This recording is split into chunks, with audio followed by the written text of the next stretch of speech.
ജനങ്ങളോട് പ്രതിബദ്ധതയുള്ള പ്രത്യയശാസ്ത്രം ജനമധ്യത്തിൽ അവതരിപ്പിക്കപ്പെടുമ്പോൾ അത് ജീവിതമാകും. 6 വർഷങ്ങൾക്ക് മുമ്പ് അറബിക്കടലിന്റെ റാണിയെ സാക്ഷിയാക്കി പിറവിയെടുത്ത ജനശ്രീയും ഇന്ന് ജീവിതമാണ്. ലക്ഷക്കണക്കിന് കേരളത്തിലെ സാധാരണ മനുഷ്യരുടെ ജീവിതം. ഇഴകൾ ഓരോന്നും അകന്ന് തുളവീഴുന്ന വർഗസമര ചിന്താധാരകൾക്ക് നടുവിലൂടെ വെള്ളമായി, വെളിച്ചമായി, പൂവായി, കായായി ജനശ്രീ വളർന്നു പന്തലിച്ചു.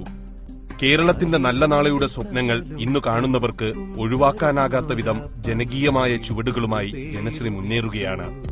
50,000-ലധികം സ്വയം സഹായ സംഘങ്ങൾ, 10 ലക്ഷത്തിലധികം സജീവ പ്രവർത്തകർ. മറ്റൊരു പ്രസ്ഥാനത്തിനും ഒരു സർക്കാരിതര സംരംഭത്തിനും ചുരുങ്ങിയ കാലത്തിനുള്ളിൽ ലഭിക്കാത്ത, സ്വപ്നം കാണാനാകാത്ത സ്വീകാര്യത ജനശ്രീ സ്വന്തമാക്കിയിരിക്കുന്നു. തളിരിട്ടു സ്വപ്നങ്ങൾ നാളേക്കു നൽകുവാൻ മധുരം വിളമ്പിവച്ചു. ആ മധുരത്തിനൊരു പേരുമിട്ടു.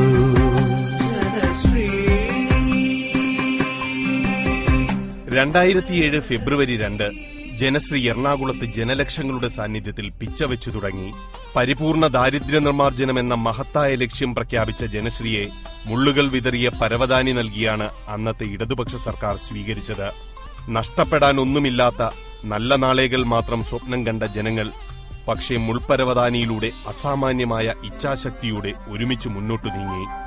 ഫലം വിജയം തന്നെയായിരുന്നു. ജനശ്രീ സുസ്ഥിര വികസന മിഷൻ എന്ന സാമൂഹ്യ സേവന പ്രസ്ഥാനം 6 വർഷം മുമ്പാണ് ആരംഭിച്ചത്. ദാരിദ്ര്യത്തിനും തൊഴിലില്ലായ്മയ്ക്കുമെതിരെ സൃഷ്ടിപരമായ പ്രവർത്തനങ്ങൾ നടത്തുന്ന ഒരു കുടുംബ കൂട്ടായ്മ എന്ന നിലയിൽ ഞങ്ങളിത് ആരംഭിക്കുമ്പോൾ ഞങ്ങളുടെ മനസ്സിലുണ്ടായിരുന്ന ഒരു ചിന്ത, ഗാന്ധിയൻ ആശയ രീതികൾ പ്രചരിപ്പിച്ചുകൊണ്ട് സുസ്ഥിര വികസനത്തിലുള്ള സമഗ്രമായ പ്രവർത്തന പരിപാടികൾ ആവിഷ്കരിക്കുക എന്നുള്ളതാണ്. ഒരു സർക്കാരിതര സാമൂഹ്യ പ്രസ്ഥാനം എന്ന നിലയ്ക്ക് തന്നെയാണ് ആരംഭിച്ചത്. ജനശ്രീയുടെ ഭാരവാഹിത്വത്തിൽ സംസ്ഥാന തലം മുതൽ ഏറ്റവും താഴെത്തട്ടിലെ ഒരു യൂണിറ്റ് വരെ 3 പ്രധാനപ്പെട്ട ഭാരവാഹികൾ, ചെയർമാൻ, സെക്രട്ടറി, ട്രഷറർ, ഇവരിൽ ഒരാൾ വനിതയായിരിക്കണമെന്ന നിർബന്ധം ജനശ്രീ ആദ്യം മുതലേ വച്ചിട്ടുണ്ട്. ഇത്രയേറെ സ്ത്രീജനങ്ങൾ കേരളത്തിൽ സജ്ജരായി നേതൃതലത്തിലേക്ക് വരുന്നതും ജനശ്രീയുടെ തന്നെയാണ്. നേരിട്ട് എതിരിടാൻ ശക്തി നഷ്ടപ്പെട്ട വിമർശകപക്ഷം കുടുംബശ്രീ എന്ന സർക്കാർ സംവിധാനത്തെ തകർക്കാനുള്ള ഗൂഢാലോചനയായി തുടർന്ന് ജനശ്രീയെ വിവരിച്ചു. കുടുംബശ്രീക്ക് എതിരാകാനോ ബദലാകാനോ ജനശ്രീക്ക് സാധ്യമല്ലെന്നും ലക്ഷ്യങ്ങളിൽ തന്നെ അജഗജാന്തര വൈവിധ്യമുണ്ടെന്നും സ്ഥാപിക്കപ്പെട്ടതോടെ വീണ്ടും വിമർശകർ മാളങ്ങളിലേക്ക് മടങ്ങി. കുടുംബശ്രീയെ തകർക്കാനോ തളർത്താനോ ഉള്ള ഒരു ഉദ്ദേശത്തോടു കൂടിയല്ല, അതിനൊരു സമാന്തര സംഘടന എന്നുള്ളതിലേക്കല്ല, മറിച്ച് ഒരു NGO, നോൺ ഗവൺമെന്റൽ ഓർഗനൈസേഷൻ എന്ന നിലയിലാണ് ഉണ്ടാക്കിയത്. അപ്പോൾ ഒരു പുതിയ വാദം വന്നു, കോൺഗ്രസ്സുകാരെങ്ങനെ NGO ഉണ്ടാക്കാൻ പാടുള്ളൂ, സെൽഫ് ഹെൽപ്പ് ഗ്രൂപ്പ് ഉണ്ടാക്കാൻ പാടുള്ളൂ, SNDPക്ക് ഉണ്ടാക്കാം, NSS ഉണ്ടാക്കാം, ക്രൈസ്തവ സഭകൾക്ക് ഉണ്ടാക്കാം, കോൺഗ്രസ് പാർട്ടിക്ക് പാടില്ല.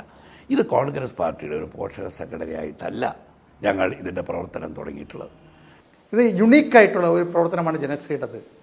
ജനശ്രീ പ്രവർത്തനം ആരംഭിക്കുമ്പോൾ മറ്റെന്തെങ്കിലും എതിരായിട്ടുള്ള ഒരു പ്രവർത്തനമാണ് എന്ന് വ്യാഖ്യാനിച്ചത് ജനശ്രീയെക്കുറിച്ച് പഠിക്കാത്തത് കൊണ്ട്, മനസ്സിലാക്കാത്തത് കൊണ്ടുമാണ് അത്തരം ആക്ഷേപങ്ങൾ, ആരോപണങ്ങൾ ഉന്നയിക്കപ്പെട്ടത്. എൻ്റെ ഇത്രയും കാലത്തെ പൊതുപ്രവർത്തന രംഗത്തിനിടയിൽ ഞാൻ ഒരു കാര്യം പറയാം, ഈ ചുരുങ്ങിയ സമയത്തിനുള്ളിൽ ഇത്രയധികം ജനങ്ങളുടെ പിന്തുണ ആർജിക്കാൻ കഴിഞ്ഞ ഒരു സാമൂഹ്യ പ്രസ്ഥാനം കേരളത്തിൻ്റെ ചരിത്രത്തിലുണ്ടായിട്ടില്ല. അവസാനത്തെ അക്ഷരം ശ്രീയാണ് എന്നതുകൊണ്ട് കുടുംബശ്രീയെയും ജനശ്രീയെയും പരസ്പരം തെറ്റിദ്ധരിപ്പിക്കുന്ന സംഘടനകളാക്കി മാറ്റുവാനുള്ള ശ്രമം ഇതിൻ്റെ ആരംഭം മുതലേ, പ്രത്യേകിച്ച് അന്നത്തെ ധനകാര്യ വകുപ്പ് മന്ത്രിയായിരുന്ന ശ്രീ തോമസ് ഐസക്കിൻ്റെ ഭാഗത്തു നിന്നുണ്ടായി എന്നുള്ളതാണ് നമ്മൾ കണ്ടതാണ്. മറ്റ് സംവിധാനങ്ങളിൽ നിന്നുള്ള അജഗജാന്തര വൈവിധ്യം അത് കാലിക യാഥാർത്ഥ്യങ്ങളോട് സംവദിച്ചാണ് ജനശ്രീ രൂപപ്പെടുത്തിയത്. മൈക്രോ ഫിനാൻസ്, ചെറുകിട സംരംഭങ്ങൾ, ജൈവ കൃഷി, മൃഗസംരക്ഷണം, ഇങ്ങനെ നീളുന്നു പ്രവൃത്തിപഥത്തിലെത്തിയ പദ്ധതികളുടെ നിര. ഇവയൊന്നും കേവല പരീക്ഷണങ്ങളായിരുന്നില്ല എന്നതും ഉപജീവനത്തിനുള്ള അനേക ലക്ഷത്തിന്റെ പോരാട്ടമായിരുന്നു എന്നതും പാത വിജയത്തിലേക്കുള്ളതാകാൻ ഹേതുവായി. ജാതിക്കും മതത്തിനും വിഭാഗീയതകൾക്കപ്പുറമായി എല്ലാ വിഭാഗ ജനങ്ങളെയും ഒന്നിച്ചു കൊണ്ടുപോകാൻ കഴിയുന്ന ഒരു കാഴ്ചപ്പാടാണ് ജനശ്രീ സുസ്ഥിര വികസന മിഷൻ ആവിഷ്കരിച്ചിട്ടുള്ളത്. അതാണ് ജനശ്രീയുടെ ശക്തി എന്ന് പറയുന്നത്. അതുകൊണ്ടാണ് ജനശ്രീ പ്രസ്ഥാനവുമായി ബന്ധപ്പെട്ടുകൊണ്ട് ഏത് പദ്ധതി പരിപാടികൾ ഏറ്റെടുക്കുവാനും ജനശ്രീ പ്രസ്ഥാനത്തിൽ നിന്ന് കരുത്താർജിക്കാൻ കഴിഞ്ഞിട്ടുണ്ട്. ഇവിടെ ഗ്രാമങ്ങൾ നഗരങ്ങൾ ഒരുമയോടൊരു പേരിതേ വിളിക്കുന്നു. ഇവിടെ ദാരിദ്ര്യം വരഞ്ഞിട്ടൊരതിരില്ല, മതജാതി ഭേദങ്ങളില്ല. വർഗസമരമെന്ന ചിന്തയ്ക്കുമേൽ വർഗസമന്വയമെന്ന മഹത്തായ ആശയമാണ് ദാരിദ്ര്യ നിർമ്മാർജ്ജനത്തിനുള്ള ഉചിത ഉപാധിയായി ജനശ്രീ മുന്നോട്ട് വച്ചത്.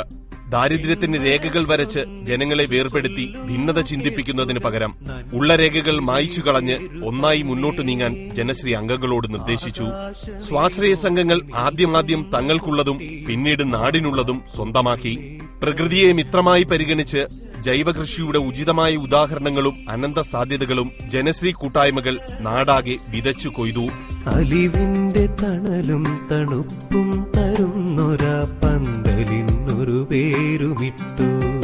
ഈ കഴിഞ്ഞ ഓണത്തിന് നിങ്ങൾക്കറിയാമല്ലോ, നമ്മളൊരു വാർത്ത കണ്ടു. തമിഴ്നാട്ടിൽ നിന്നും കേരളത്തിലേക്ക് പച്ചക്കറി അധികമായി വന്നില്ല, കേരളത്തിൽ ധാരാളം പച്ചക്കറി ഉണ്ടായിരുന്നു. എന്താ കാരണം? കേരളത്തിലുണ്ടായ അധികമായി ഉണ്ടായ ഉൽപ്പാദന വർധനവാണ്. അതിനൊരു പ്രധാന കാരണം ജനശ്രീയാണ് എന്ന് ഞങ്ങൾ അവകാശപ്പെടും. കാരണം കേരളത്തിൽ ജനശ്രീ മിഷന്റെ ചെയർമാൻ ശ്രീ MM ഹസൻ കേരളത്തിലെ ഗ്രാമങ്ങൾ തോറും ചുറ്റി സഞ്ചരിച്ചുകൊണ്ട് കർഷകരെ സംഘടിപ്പിക്കുകയും അവരെ കൊണ്ട് സേഫ് ഫുഡ് സേവ് ലൈഫ് എന്ന മുദ്രാവാക്യം ഉയർത്തിക്കൊണ്ട് ജൈവ കൃഷി വികസനത്തിന് വേണ്ടി ഉള്ള സന്ദേശം നൽകുകയും ആളുകളുടെ തരിശുഭൂമി ഇടാതെ അവരെ കൊണ്ട് കൃഷി ചെയ്യിപ്പിക്കുവാൻ വേണ്ടിയുള്ള എല്ലാവിധ സങ്കേതങ്ങളെ സംയോജിപ്പിച്ചുകൊണ്ട് നടത്തിയ സമഗ്രമായ കാർഷിക വികസന പദ്ധതി ജനശ്രീ കേരള സമൂഹത്തിൽ മുമ്പാകെ കാഴ്ചവെച്ചു എന്നുള്ളത് ഒരു യാഥാർത്ഥ്യമാണ്. ചുമന്ന കൊടി പിടിച്ചാൽ മാത്രമേ ചെയ്യുന്ന പ്രവൃത്തി സാമൂഹ്യ സേവനമാകൂ എന്ന പഴഞ്ചൻ ചിന്താഗതിയുടെ പിന്മുറക്കാർ ഇപ്പോൾ ജനശ്രീയെ കെണിപ്പെടുത്താനുള്ള നീക്കങ്ങളിലാണ്. ലക്ഷ്യത്തെയോ പ്രവർത്തനത്തെയോ കൈവരിച്ച നേട്ടത്തെയോ വിമർശിക്കാൻ കഴിയാത്ത ഇവർ സാങ്കേതികതയെന്ന കേവല നൂലാമാലയിൽ പുകമറ സൃഷ്ടിക്കുന്നു. വിമർശകർ ഉയർത്തുന്ന ചർച്ചകളിൽ ഇപ്പോൾ പ്രധാനം ജനശ്രീ എന്ന സർക്കാരിതര സംഘടനയ്ക്ക് രാജ്യത്തെ കാർഷിക ഉൽപാദനം വർദ്ധിപ്പിക്കാൻ ഉദ്ദേശിച്ചുള്ള കേന്ദ്ര സർക്കാരിന്റെ രാഷ്ട്രീയ കൃഷി വികാസ് യോജനയുടെ ഭാഗമായി പദ്ധതി നടത്താൻ സാമ്പത്തിക സഹായം അനുവദിച്ചു എന്നതാണ്. സർക്കാരിതര സന്നദ്ധ സംഘടനകൾക്ക് രാജ്യനന്മയ്ക്കുതകുന്ന പദ്ധതികൾ നടപ്പാക്കാൻ പണം ലഭ്യമാക്കുക എന്നത് പതിവുള്ള നടപടിക്രമം മാത്രമാണെന്ന വസ്തുതയെ പരിഗണിക്കാതെയാണ് വിമർശകരുടെ ആക്ഷേപം. RKVI പദ്ധതിയിൽ ഞങ്ങൾക്ക് അംഗീകരിക്കാൻ ഞങ്ങൾക്ക് പ്രോജക്റ്റ് കൊടുക്കാനുള്ള അർഹതയുള്ളതുകൊണ്ടാണ് 14 കോടിയോളം രൂപയുടെ പദ്ധതി ഞങ്ങൾക്ക് അനുവദിച്ചു. ഇത് ജനശ്രീക്ക് അനുവദിച്ചതല്ല, അതാണ് പ്രധാനം. ഗുണഭോക്താക്കൾക്ക് കൊടുക്കാനുള്ളതാണ്. ജനശ്രീക്ക് നിന്നുള്ള ഒരു പൈസ കിട്ടുമോ? ഇല്ലല്ലോ. ഗുണഭോക്താക്കൾ, അത് ബാക്ക് എൻഡ് സബ്സിഡി എന്ന് പറഞ്ഞാൽ എല്ലാവർക്കും അറിയാം. ഗുണഭോക്താവ് കൃഷി ചെയ്ത് കഴിഞ്ഞാൽ 50% സബ്സിഡി. ക്ഷീര കർഷകൻ പശുവിനെ വാങ്ങി അത് പരിപാലിച്ച് കഴിയുമ്പോൾ അവന് കൊടുക്കുകയാണ്. അപ്പോൾ ഇത് ചെയ്തു കഴിഞ്ഞ് കൊടുക്കുന്നതാണ് back end subsidy. Back end സബ്സിഡിയിൽ പണം എങ്ങനെ ആർക്ക് തട്ടിയെടുക്കാൻ പറ്റും? ഗുണഭോക്താവിന് കൊടുക്കുന്നതാണ്. കോൺഗ്രസ് സംഘടനയാണ് ജനശ്രീ എന്ന വിമർശനമാണ് ശേഷം ഇവർ ഉയർത്തുന്നത്.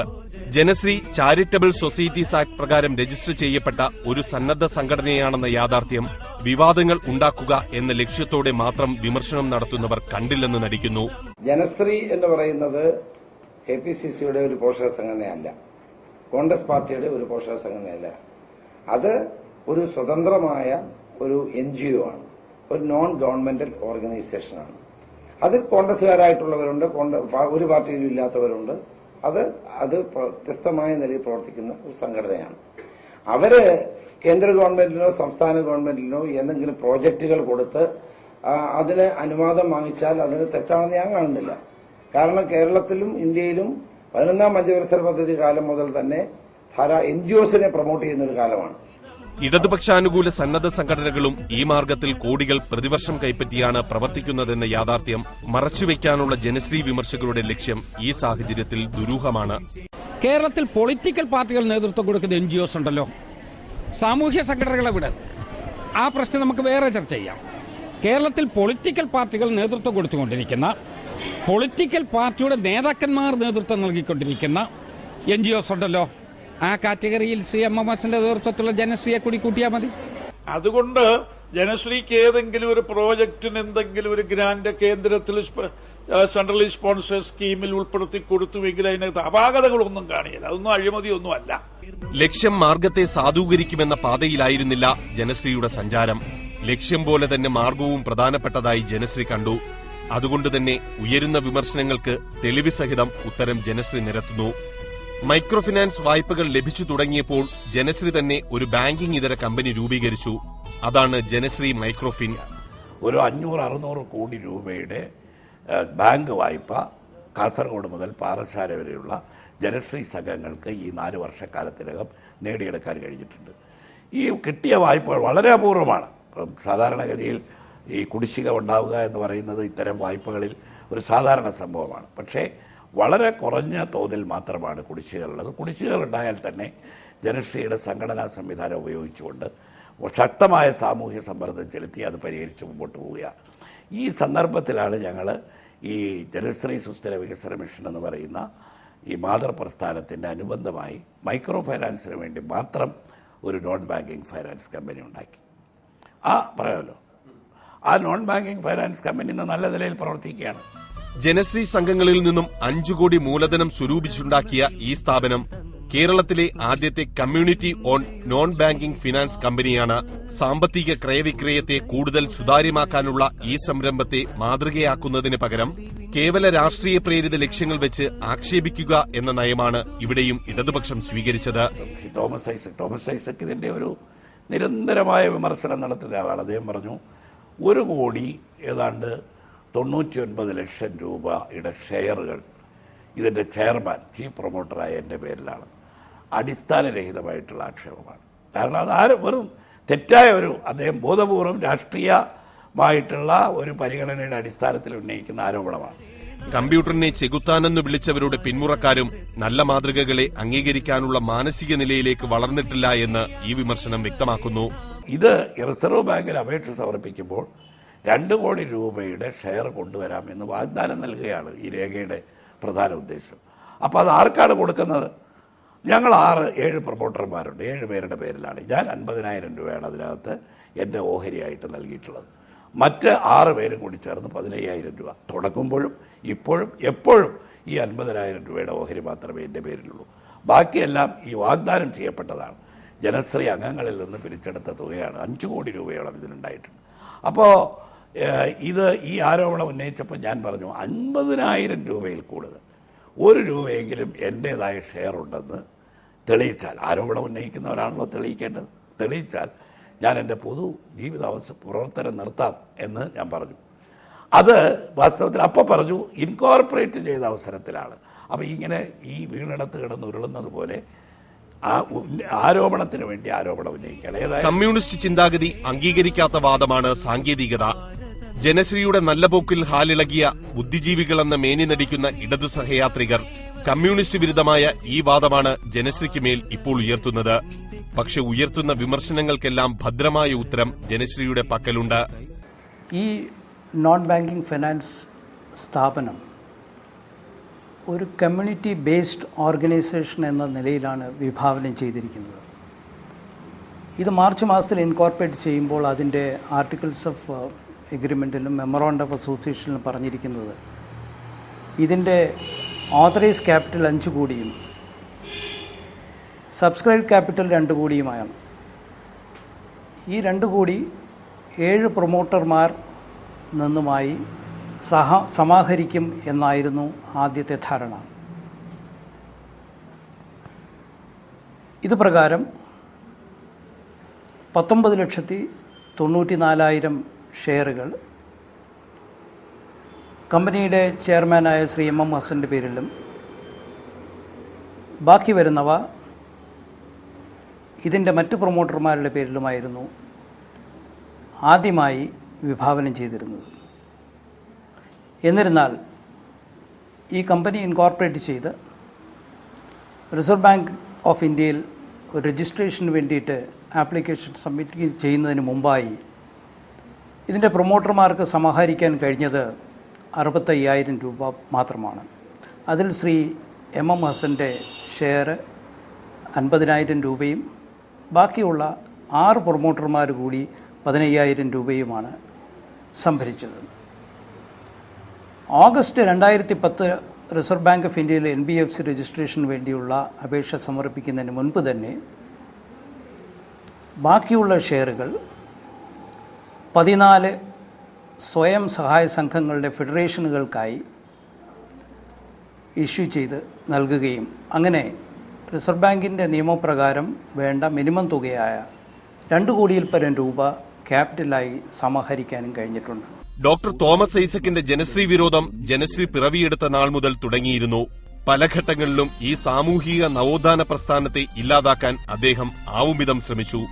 വാദങ്ങൾ പലതാണ് ഈ ലക്ഷ്യത്തിനായി അദ്ദേഹം ഉയർത്തിയത്. ഒന്നും സത്യമോ വസ്തുതകളുമായി സാമാന്യ ബന്ധമുള്ള ആക്ഷേപങ്ങളോ ആയിരുന്നില്ല. ഒടുവിൽ ജനശ്രീയുടെ ചെയർമാനായി ലക്ഷ്യം.